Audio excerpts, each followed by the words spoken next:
booktube, it's Eleanor here, and today I've got some lovely friends with me. I was going so still and you were really looking in. Kitty G. So I've got Caitlin from the lovely channel Kitty G. I've got the lovely Lauren from Lauren and the Books, and I've got her, Mercedes from Mercy's Bookish Musings. And today, as you can tell from the title, we're doing a what I've got in my suitcase video, which we've kind of cheated actually, because you know all we've bought in our suitcases is books. So we've kind of cheated really, because really, you know, what do we all pack in our suitcase? Books. And sweets. And sweets. But I just thought in lieu of a Friday Reads video, we would just talk about the books that we've all packed in our suitcase very briefly. So I'm not going to go first, because you're probably already bored of hearing me talk. Never. So, you can come again. And so I'm going to pass you first to Caitlin. Oh, okay. I'll start us off. I've only bought one physical book with me, which is Blackwing by Ed McDonald, and I am pretty excited about this one. It's about a kind of guard who is recruited to go into the Misery, which is this very sort of dark, dingy, very depressing place in the world where lots of criminals escape to and try and hide. And this guy... cheerful holiday read. Yeah.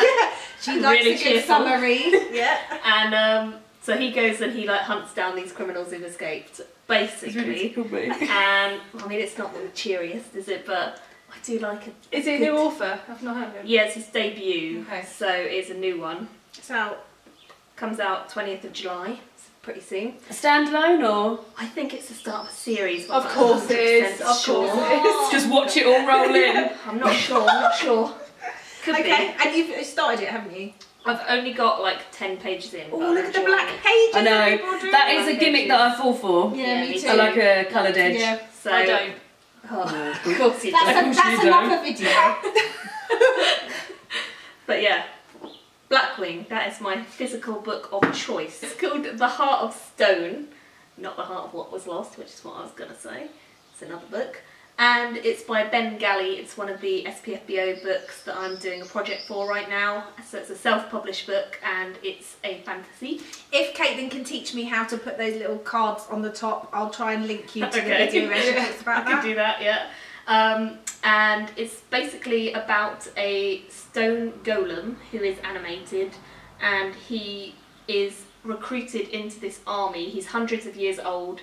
He's had lots of sort of campaigns over the years, and he's called Task, and he has to have a master who like controls him. And he's basically recruited to this army to help them win a war. But he's really emotional, and I kind of absolutely love him already. I'm like 35% in, and he's so cute. Like in my head, I think he's actually a great hulking like 7-foot beast who destroys everyone. But He's got a heart of gold. he's really lovely, so I'm really enjoying it so far. And I've read another book by Ben Galley, which I've loved too. Yeah, I kind of imagine him a little bit like that. Yeah. Kind of like a pussycat in a big stone golem body. It's really cute. Or Vin Diesel. So, yeah. Diesel. What a 2004 reference. I imagined him. Vin Diesel. I think he's a big hulking guy, but he's probably a bit soft. I found out his real name the other day. And it's like, John Smith. no, I think it might be David. Oh, really? Everyone's David. I'm going to find out what his actual name is. And I'll tweet about it. Okay, thanks. Because it's quite funny. Okay. Great. So that's it. Those are my books. So that's what Caitlin's reading. So I'll pass over to Lauren, who's going to talk about hers. I am currently reading, about to finish, on page 238 of 290 something, The Proof of Love by Catherine Hall. I'm very much enjoying this. It says here on the front cover, Sarah Waters meets Daphne du Maurier. Now, I've never read any Sarah Waters. What would you say? That's about the author. That's about her first book. Oh. And they basically put Sarah Waters on the front of any cover where there's lesbians in it. Okay, there's no lesbians in this. There are... But there are in some of their other books. Oh, right, okay.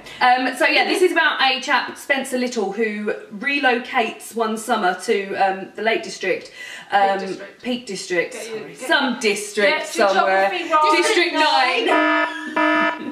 He relocates relocates to the Peak District to sort of just get a bit of a summer job, really, doesn't he? I'm looking at Mercedes because she's just read you're it. at the end of the book? Yeah, and he He's trying to escape something. Yeah, he's trying to escape something that happened in Cambridge that has to do with him in a gay relationship, but you don't find out the full story until later Do you know on. about the gay relationship? Well, you pretty it's much alluded to, yeah, you figure out what's going on.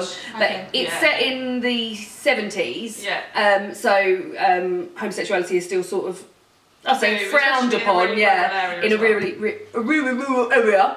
And yeah, and it's just him and his relationship with the young daughter in the place that he's staying, and the wife of the guy that he's working for. The guy he's working for is not a very nice person, and then he spots another guy and sort of has feelings for him, and that's where we're up to at the moment. So very much enjoying it. Cozy in a really summery way, though, isn't it? Might be So quite nice to read outside. It is perfect. it is. Yeah, it's a perfect summer read. Slow. We've even got a Pride bookmark in there, guys. Could I be more topical? So that's what I'm reading at the moment. I'm going to finish that today. I've also brought with me The Handmaid's Tale by Margaret Atwood. This I'm reading for my... Do you know what? All the covers of The Handmaid's Tale are crap. I heard you say that. They've just released a new one, haven't they? I haven't seen it. Someone commented underneath. Well, this was the best one I could find, and it's a better one than that now. Oh, really? Yeah, oh, well, good. I'm so glad I bought this, and then they've brought out a better one. I've read this before, but I'm reading it for my online book club. I really loved it when I read it probably about like 6 or 7 years ago, so I'm looking forward to, well, I was at university, so it might have been longer than that. Like 10 years ago. Don't give away your age. I know. So yeah, this has been made into, everyone knows what this is about. Yeah. And then the last book, which is going to link in with Mercedes, is that we both bought The House Between Tides by Sarah Main to read, because God, I got this like nearly almost a year ago, and we've been saying we're going to buddy read it ever since, and we haven't. This is also an echo of Daphne du Maurier's Rebecca, a highly readable debut. Yeah. So she's written any more since then? I was just going to say that. No, I don't know, when was it published? A couple of years ago. I haven't heard any more things. You got it from 2016. I recognise their pencil scrub. Yeah. No, 2014. Like. Oh, 2014. Yeah. So yeah. So what's this one about? I'll hand over to my colleague Mercedes. So it's set on an island. Yeah, we like tick, which we like. It's got a mixture between present day and the past. We like that too. And it's about a woman, I think, who goes to sort out a family estate because someone's died, and she has to empty the house for it to be sold or to be knocked out. Woman in Black. Yeah. Yeah, and then basically she finds loads of letters and artefacts which allude to a completely different family history than she thinks her family had. So it's supposed to be a bit gothic, and yeah, so it sounds good. So you get the present day, her story, and then you get to read the stuff. So it's something that's been done before, really. Yeah. But it sounds like it could be a nice, good gothic-y sort of read. Not ideal for the summer, but we've put it off for so long, we're going to read it anyway. We said we'd force it, and we're in beds opposite each other, just staring at each other, just like this. Yeah. Not even. The woman stood a moment on the old drive and stared up at the boarded windows, a dark silhouette against the grey walls. Then she turned her back on the house and went down to the blaze on the foreshore. Figures moved in the smoky shadows, small odd groups, lingering after the drama of the auction. They drew back as she approached, a gaunt stranger in a black coat, and a whisper rustled among them. Pirtha Blake! She drew nearer to the flames. Bolunian! Gusts of wind formed small tidal sparks. For the rest of mine, I have 2 more. I've got When God Was a Rabbit by Sarah Widman, which Ella told me earlier was shit. I didn't say it was shit. I said it wasn't my favourite, and I said I didn't think you would like it so much because I didn't think it went in depth enough in character. Well, I just read her new novel, Tin Man, and I loved it. And recently I've said to you guys, but I've been struggling this year to find books that I really, really enjoy, and I found that what I've really been enjoying this year is books that are just really familiar. And I sometimes feel like it's a bit of a cop-out because I should be reading books that like teach me things and like show me about different types of life in the world. But when I'm feeling a bit like stressed with life, I like to read something that's more familiar, and so this is about a British working class family, and I think you might like it. A comfort read to me. So I really like her writing style. It's like Mercedes Light. Yeah, so I'm hoping like a nice Jackie Collins. Yeah. And then I've got an essay collection called I'll Tell You in Person by... It's really nice, isn't it? Is that the actual cover, or is that That's the actual cover. Is this the one that you said was all about you? Yeah, by Chloe Caldwell. Because the essay collection is supposed to be an essay collection that really speaks to women of a certain age. And she wrote these essays in her 20s and her 30s, and lots of the essays are about the fact that like she's really struggling with life and she's got all these dreams, but she can't really fulfill any of the dreams. And it's like, you know, the difficulties of being like a millennial or whatever. And there's just a bit. Read us the bit. I do like the bit. It's the bit. It opens with, what should I do with my life? My notebook from 2005 reads, music therapist, retail venue owner, substance abuse counsellor, writer, but I'm unfocused, unambitious, have an addictive personality. And what if no one cares? So I thought that was like quite different. Where did you get that from? I'm so excited by that. It's an indie press in America called Coffee House Press. Oh right, cool. I've heard of them. Yeah, and they have a subset called Emily Books. And the subset is all focused on innovative fiction and non-fiction focused on women. Okay. Oh, amazing! Yeah. Nice. And it's been all over that. It's supposed to be really good. So I thought I'd bring that because a lot of the essays are quite short, and I thought if I'm just like got 10 minutes spare or whatever, then I can just fit a essay in. Or I'm interrupting you with talk. I like to chat it's not very often that I read with other people, and for some reason every time I go away with like anybody that's a reader as well, I always tend to have these books with me that I want to talk about often. You know, I don't want to talk about what I'm reading, but yet again it has just coincided nicely with what I'm reading at the moment, which is Eat Me, a natural and unnatural history of cannibalism. So I'm glad that you're all here with me because I'll have plenty to eat this weekend. Oh. But You said you didn't eat meat anymore. Not animals. So this has been really eye-opening actually because I'm a bit rubbish and I didn't actually look properly at what it was about, and I thought it was just going to be about like I thought it was about people going on a picnic. No, I thought it was going to be about famous cannibals, and I think half of it is going to be about cannibalism and famous cannibals. Murderers. Yeah, murderers and people that, you know, advertise on the internet for someone. The Donner Party. They were pioneers who were going through America and they planned their route wrong and they all ate each other, didn't they? Oh, yeah. Yeah, something. And there's this New Guinea tribe in there, I think. Yeah. But actually, the first half, because he's a zoologist, is talking about animals and cannibalism in the animal kingdom and how it comes about and his research into that. And it's just really fascinating. So I'm going to be carrying on with that. I'm in a bit of a non-fiction feeling. I've bought another one, which I like. I'm sorry, guys. Again, a little bit dark and dismal. It's Past Mortems: Life and Death Behind Mortuary Doors by Carla Valentine. I like that front cover. Yeah, It's really pretty, nice. isn't it? And I like the little back bits, but I really like the idea of this. I loved Caitlin Doherty's Smoke Gets in Your Eyes, and I get the feeling this is going to be a little bit similar. It says it's the day in the life of Carla Valentine, curator, pathology technician and death professional. And it just talks about her and her experiences and various things that have happened, so I think that's going to be quite I just saw anecdotal. the words autopsy virginity. Well, there you go. How'd you get that in there? That's what you need, really. Locked onto it. And then it's about time I picked this up. Yeah, and because we had the SFF Awards live show, check that out. That's on Sam from Thoughts on Tomes channel. We had that last week. And the cards. Yeah, you can show me. And Every Heart is a Doorway was one of my favourite books last year. I loved it. And this is the second one, Down Among the Sticks and Bones. And I bought this mainly because I really want to read it and it's about time I get to it. And also it's like 185 pages. So it looks like a little baby thing. They're more like novellas. Yeah. And I'm just loving this, so I really want to get to this. I think you'll like that. And then I picked up one other one. Well, actually I picked up about 8, but I'm only showing you a few because, you know, too many books. This is called The Longest Girl in the Universe by Lauren James, and it comes out on the 7th of September. This is just an art copy. Lauren James wrote The Next Together, which was like... The longest? Sorry? The Loneliest. Oh, sorry. Yeah, you're you're right. right. The longest. I probably did. The Loneliest Girl in the Universe by Lauren James. Lauren James wrote The Next Together, which was... Let it go, could you? No, I just thought, what is the story about? It was just the longest girl in the universe. She's just really Going for miles and miles and miles.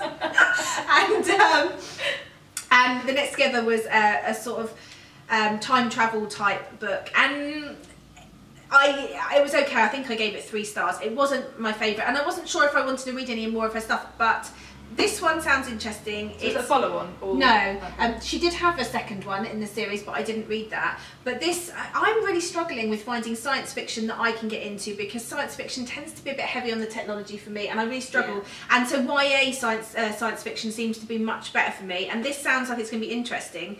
It says it's a romantic thriller set in space. But it's basically about this one girl. She's the only survivor. Words back to back, Murder of Hell. No. I'm out. Romantic thriller set in space. That film with Jennifer Lawrence and Chris Pratt. Yeah. But it's about a girl. She's the only person on the ship for some reason, and then It's just like that. This other boy gets sent. Shall I read the back? They're probably might help. asleep. Maybe you'll Crying listen. asleep. Romy Silver is the only surviving crew member on a spaceship bound for a new planet. She's the loneliest girl in the Earth until she hears that a second spaceship has been launched from Earth with a single passenger on board, a boy called Jay. Their only communication is via email, and due to the distance between them, their messages take months to transmit, and yet Romy finds herself in love with him. She's falling in love. But what do you want to read? But what does Romy know about Jay, and what do the mysterious new messages from Earth really mean? Sometimes there's something worse than being alone. And Reading that. That's worse than being alone. You're also mean. But I hope you love it. One of the things that drew me to it is written in. There's lots of emails. I do like mixed media and things. Yeah, but Yeah, I like the true. idea that they're having this conversation, and you're obviously going to get past and future because it takes like months for each email to get to them. So you're going to see what's happening between. Maybe they just don't communicate in that time. Well, we'll find out. I was on holiday. I was on We'll holiday in find out. Peru once for university, and I was there for 6 weeks. And that happened with our emails because we had to connect to the internet once a day for half an hour and send the emails out. And so a lot of the time the emails would not get sent and they'd bounce back, and you'd get emails in the wrong order. So very quickly, my family and I figured that what we had to do was number all of our emails and say, this is in response to your email 1A, send it on blah blah blah. Can you not just reply and it just shows up at the bottom, the email you're replying to? No, because all the Silly emails, old days. it was, yeah, I mean, it was, we were in Yeah, maybe it didn't do that the then. middle of the rainforest, so that it just didn't work like that. So if they don't figure that out Yeah, I was after a gonna long say, time, if and I did that's after not a in week, there. then I've got concerns. We'll see. After a week. So, I'm not sure about this one. Out We'll of the see. ones you said, I think I'd like that one the least. Well, I don't know if any of you would like it because you're not so much into YA, but No, we'll I see. I like the front cover, if Sci-fi, that but makes I don't like anything. Well, this is the Yeah. actual front cover. You Oh, can't no. find something nice to say about it. I like the front cover. It's for 12 years plus, but I think it sounds interesting. I like so- the author's first name. I think that the Lauren. Don't be Good mean. She's really nice as well, the author. So I want to That's give her fine. books. I want to give her books a second Good. chance.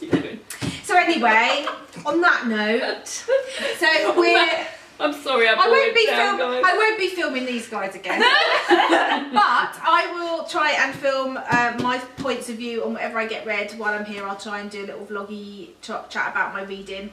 So yeah, so that's it. I hope you're all having a good day. We are. We are, and bye. Bye!